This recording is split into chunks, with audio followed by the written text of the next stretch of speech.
मैं बिल्कुल भी नहीं कहूंगा, खासकर भाजपा वालों को तो कुछ नहीं कहूंगा। उसके दो कारण हैं सर। पहला कारण यह है कि मैं कानपुर में रहता हूं। दूसरा कारण यह है कि मैं कार से चलता हूं।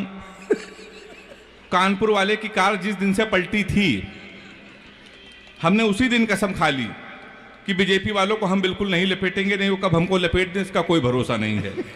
एक बात ताली बजा के शुरू कर दीजिए। प्रशासन के बड़े लोग बैठे हैं। गौरव भैया को नमन करता हूं। हमारे संतोष भैया कानपुर में थे, यहाँ पर आगे प्रशासन के बड़े अधिकारी हैं। प्रशासन और पुलिस के लिए भी कुछ नहीं कहूँगा। पुलिस थाना चौकी, आपने सुना होगा, थाना नाम हमारे कानपुर की देन है। थाना, अच्छा, हमारे यहाँ कानपुर के पुलिस वाले किसी को पकड़ के खंभा पकड़ाते हैं, दरोगा लट चलाता है, कहता है तू था, कहता है ना, कहता था ना, था ना, वहीं से थाना उत्पन्न हुआ है। संतोष जी बैठे हुए हैं तो मैं प्रणाम करता हूं। कानपुर आप कभी आइए, आप तो कानपुर के बगल में रहते हैं। हिंदुस्तान का सबसे विचित्र शहर अगर कोई है तो कानपुर है। मैं एक स्कूल में पढ़ाता हूं। हाथ से कभी अगर टीचर हो जाए तो बच्चे का भविष्य आप समझ सकते हैं। हमने अपने ही स्कूल के एक बच्चे से पूछा, हमने कहा बेटा ये बताओ 1 किलो रुई और 1 किलो लोहा, दोनों में भारी क्या होगा? उसने कहा मास्टर साहब लोहा भारी होगा। मैंने कहा बेवकूफ, मैं जो तुमसे कह रहा हूं कि 1 किलो रुई 1 किलो लोहा, जब दोनों 1 किलो है तो लोहा कैसे भारी होगा? इसका जवाब सुनिएगा। उसने कहा मास्टर साहब आप हमको 1 किलो रुई फेंक के मारिए, हम आपको 1 किलो लोहा फेंक के मारते हैं। हाँ, ऐसी ताली बजाई गया, आप जान जाएंगे क्या भारी होगा। विजय भाई भी बैठे हैं। हमने दूसरा क्वेश्चन पूछा, हमने कहा हिंदुस्तान में सबसे तेज उड़ने वाले पंछी का क्या नाम है? उसने जवाब दिया हाथी। हमने खड़े हो जाओ तुम्हारे बाप क्या करते हैं?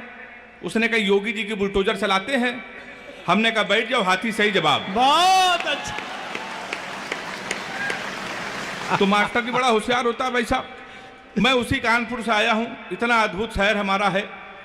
कभी आप बनारस जाइए, आप तो जाते ही होंगे, बनारस जाइए, रेलवे स्टेशन पर उतरिए, वहां लिखा रहता है बनारस का पान आपका स्वागत करता है। कभी आप जाइए, आप कभी आगरा जाइए, वहां उतरिए, वहां लिखा रहता है आगरा का पीठा आपका स्वागत करता है। हमारे कानपुर आइए, रेलवे स्टेशन पर उतरिए, वहां लिखा रहता है रूपानी चप्पल आपका स्वागत करता है। मैं उसी कानपुर से आया हूं साहब। अभी दादा कुमार सर के आशीर्वाद से मैं लाफ्टर चैलेंज में पहुंचा। मैं जब वहां शूटिंग कर रहा था तो वहां से आया तो सर मेरी घड़ी खराब। मैंने गौरव भैया जीवन का सबसे बड़ा पाप ये किया, कानपुर वाले से टाइम पूछ लिया, हमारी घड़ी खराब। हमने कहा टाइम क्या हो रहा है? तो हमसे कहने लगा ऐसा गुरु तुरंत यहां से निकल लो, टाइम बहुत खराब है। और हमारे मुंह बिल्कुल मन लगना, नहीं तो तुम्हारा टाइम भी खराब हो जाएगा। तो हमने कहा टाइम न बता दे, ये बता दे तेरा मूड क्यों खराब है? तो उसने कहा भाई साहब एक लड़की को हमने इतना कहा कि बड़ी कमजोर है, कुछ खाया कर, वो हमारा 50,000 रुपए खा गई। तुम साले हमारे मुंह लगे हुए हो, हमारे मुंह बिल्कुल में लगना बहुत भरे बैठे हैं। तुमने कहा ऐसा क्या है? क्या लगा है कुछ नहीं, एक लड़की के चक्कर में 5 साल से लगे थे। हम समझते थे हमसे प्यार करते, मुझसे प्यार करते हैं, तो इसमें हुआ क्या? कहीं हुआ कुछ नहीं भाई साहब, हमारे नगर निगम का चुनाव चल रहा है, उसको मिल गई है पार्षद की टिकट। पूरे शहर में होल्डिंग लगी है युवा दिलों की धड़कन पुष्पा पाल। तुम साले हमसे टाइम पूछ रहे हो? लोग तो नारा लगा रहे हैं मोहर मारो तान के पुष्पा को पहचान के। कल एक लड़का कान में नारा लगा रहा था, इस बार हाथ उठा के ताली बजाना, लैया बड़ी करारी है, पुष्पा पाल हमारी है। तो सब हमारा उत्तर प्रदेश सबसे अद्भुत है। सर तो हमारे दिल्ली से आए हुए हैं। आप कभी दिल्ली जाइए, बंबई जाइए, बंबई के लोग अगर पैसा आ जाए तो अपने बच्चों का कैरियर बनाने के लिए सर करोड़ों खर्चा करते हैं। हरियाणा के लोग अपने बच्चे को स्टार बनाते हैं, स्पोर्ट्स में भेजते, करोड़ों खर्चा। उत्तर प्रदेश एक ऐसा प्रदेश है जहां कैरियर बनाने के लिए कोई खर्चा नहीं। 250 का कुर्ता लीजिए,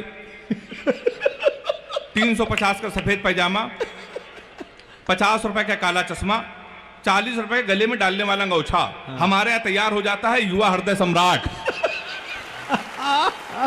ये केवल हमारे उत्तर प्रदेश में होता है सर। तो मैं उसी उत्तर प्रदेश का रहने वाला हूं। लोग बड़ी तुलना करते हैं तुम्हारा उत्तर प्रदेश कितना नकारा है, कितने आलसी लोग हैं। अभी जब हरियाणा के बच्चे ने भाला फेंक के स्वर्ण पदक जीता, तो एक वीर रस के कवि ने हमसे कहा अगर यही भाला हम पाकिस्तान में फेंक दें, पाकिस्तान तो निपट जाएगा। हमने कहा इसमें हिंदुस्तान की बेइज्जती है, भाला इतना बड़ा, पाकिस्तान इतना बड़ा। 4 लाइन में मैंने पाकिस्तान को निपटा दिया है। अगर वो निपट गया हो तो मुझे तालियां बजा के मुझे बताना। मैंने लिखा कपड़े जिस पे टंगते हैं वो कीली फेंक के मारेंगे, कसी हुई ना मिल पाई तो ढीली फेंक के मारेंगे, जो भाला फेंका नीरज ने वो चीन की खातिर रखा है। पाकिस्तान तुमको तो हम तीली फेंक के मारेंगे। हम लोग सब ऐसे ही निपटा देते हैं पाकिस्तान को। लोग बड़ी तुलना करते हैं, पाकिस्तान हमसे कहता है हम कश्मीर ले लेंगे, कश्मीर ले लेंगे, कश्मीर ले लेंगे। हमने कहा बेवकूफ पाकिस्तान, सीमा हैदर तो हमसे ले नहीं पा रहे हो, तुम हमसे कश्मीर ले लोगे। तो लोग बड़ी सब तुलना करते हैं कि हरियाणा के लोग स्वर्ण पदक जीतेंगे, उत्तर प्रदेश के लोग कितने नकारा हैं। हमने कहा इसमें बहुत बड़ा अंतर है। हरियाणा का बच्चा सर सुबह 4 बजे जगता है, सबसे पहले जाता है जिम, 4-5 घंटे जिम करता है, वहां से आता है 4-5 किलो फल खाता है, वो सो जाता है। शाम को 5 बजे फिर वो सो के उठता है, फिर वो जिम जाता है, फिर 4-5 किलो फल खा के 2-4 घंटे टहल के सो जाता है। हमारे उत्तर प्रदेश के लड़के कानपुर मल्लावा के 9:30 बजे सुबह सो के उठते हैं, वो भी तब जब उनका बाप उनको लतियाता है। सबसे पहले वो जाता घर के नजदीक पुलिस चौकी, दरोगा के साथ एक सेल्फी लेता है, फेसबुक पे पोस्ट करता है नए चौकी इंचार्ज रामकिशोर कनौजिया भाई साहब का सानिध्य प्राप्त हुआ। ताली हाथ उठा के बजाए एक बार जोरदार।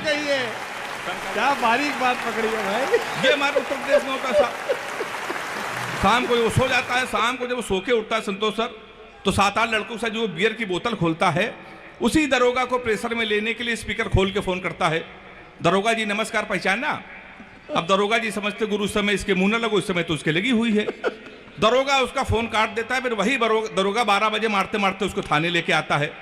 आपकी सेल्फी डालता है वो दरोगा, गुड्डू भैया 100 ग्राम चरस के साथ धरे गए।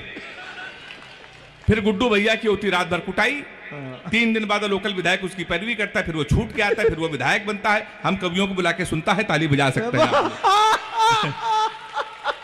गौरव भैया यहाँ के लिए नहीं है, हमें सुरक्षित कानपुर भी जाना है। तो हमारा उत्तर प्रदेश बहुत अद्भुत है। 2-4-5 मिनट केवल मैं आपके और रहूंगा। रश्मि जी, गजेंद्र प्रियांशु जी श्रृंगार के बहुत बड़े कवि हैं। ये लोग आएंगे, आपको प्यार मोहब्बत की बातें बताएंगे, भटकाने की कोशिश करेंगे। मैंने प्यार मोहब्बत के विषय में सर कोई कविता नहीं लिखी, ऐसा नहीं कि कोई प्रेमिका नहीं है। योगी जी की सरकार, जब योगी जी की सरकार उत्तर प्रदेश में नहीं थी तो 15 प्रेमिकाएं थीं।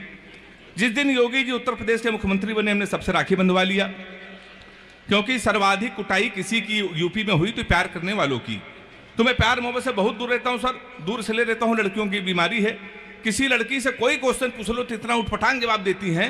हमने एक लड़की से पूछा, हमने कहा तुम्हारा फेवरेट कलर क्या है? कहने लगी स्टूपिड कहीं के। कोई मेच्योर क्वेश्चन नहीं पूछ सकते। तो हमने पूछा, हमने कहा 0.8 मिलीलीटर सल्फ्यूरिक एसिड को न्यूट्राइज करने के लिए कितने मोल बाइकार्बोनेट की जरूरत पड़ेगी? तब उसने बता रहा हमारा फेवरेट कलर पिंक है। तो मैं बहुत दूर रहता हूं साहब प्यार मोहब्बत से। मैं तो इतना दूर रहता हूं। लड़कियों की एक बीमारी और है, किसी लड़की को आप गौर से देख लो तो कहेंगी देखो कैसे कुत्ते की तरह देख रहा है, ना देखो तो कहेंगी कुत्ता देख भी नहीं रहा है। तो साहब मैं बहुत दूर रहता हूं। हमारे गजेंद्र भाई हैं, कह रहे थे हेमंत नाम में कुछ नहीं रखा, नाम में कुछ नहीं रखा। सही कह रहे थे सर, नाम में कुछ नहीं रखा है। मुस्कान नाम था उसका, वो हमारा नुकसान करके चली गई।